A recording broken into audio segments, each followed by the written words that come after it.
Man versus Wild, one of my favorite shows growing up. Do you know that you're going to sleep in a sheep's carcass before you do it, or is that a split decision? Well, on that show, there's 1,000 options. You know, sometimes you're going places where you know it's pretty barren. You have to kind of have a few backup plans. If you're not going to find food, you're not going to find shelter. Hold on, can we?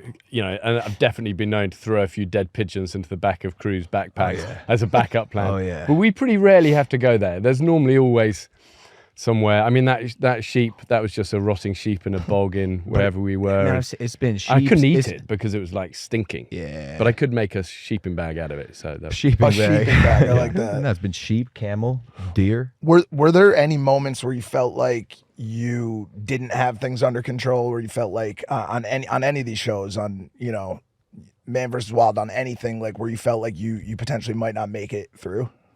Well, I think in terms of the TV shows I've done, Man vs. Wild definitely started off pretty sketchy because it was super lean. It was just me and a couple of us. We'd go and we'd gun it and go. And we never, first of all, kind of thought it would be on TV. You know, we went and just shot it, had fun in the Rockies, and they end up putting it out on TV late at night with no marketing, and just the timing was lucky and it flew, and it was just one of those things meant to be.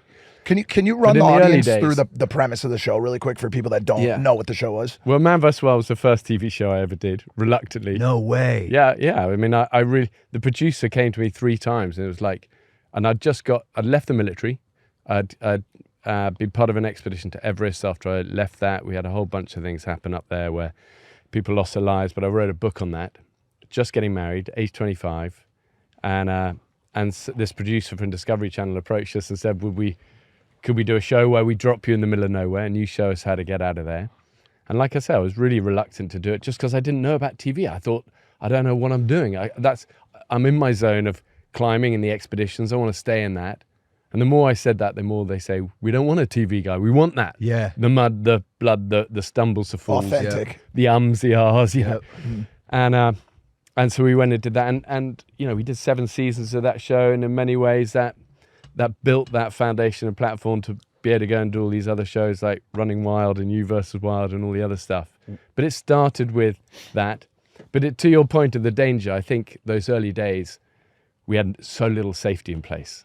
And it was always having close calls and, you know, bitten by snakes, chased by sharks, crocodiles, pinned in rapids, parachute failures, all the time. You know, this stuff was happening. Is there like an OSHA for like television? Like who says, yo, you can't do this? Is there anybody that does that? Well, at that stage, nobody, and there were no rules, and it was kind of Wild West. And I remember one of our crew, we slowly started to build the crew, and we brought one guy in, and he stayed like 5 episodes, and he said, this has been a ride, this has been amazing, but first of all, somebody's going to die on this show. You can't keep doing this. Right? And this was show 5, and we eventually did like 75 of that. Wow. But so we did have to get smarter. We did have to grow it a little bit, plan it a little better. But now we're really like, especially with Running Wild, where I'm taking celebrities, you know, other people away, big Hollywood icons or world leaders or Obama. Sports guys. You know, you can't be totally seat of your pants. You know, they're trusting me with their life, their brand, their time, So now there's the danger is raw and real, and it's always there, but we really kind of make sure we're on it. We still have a small team though.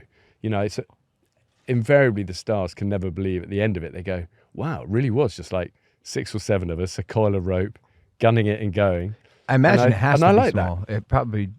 Well, I think money and big numbers doesn't necessarily equal safety.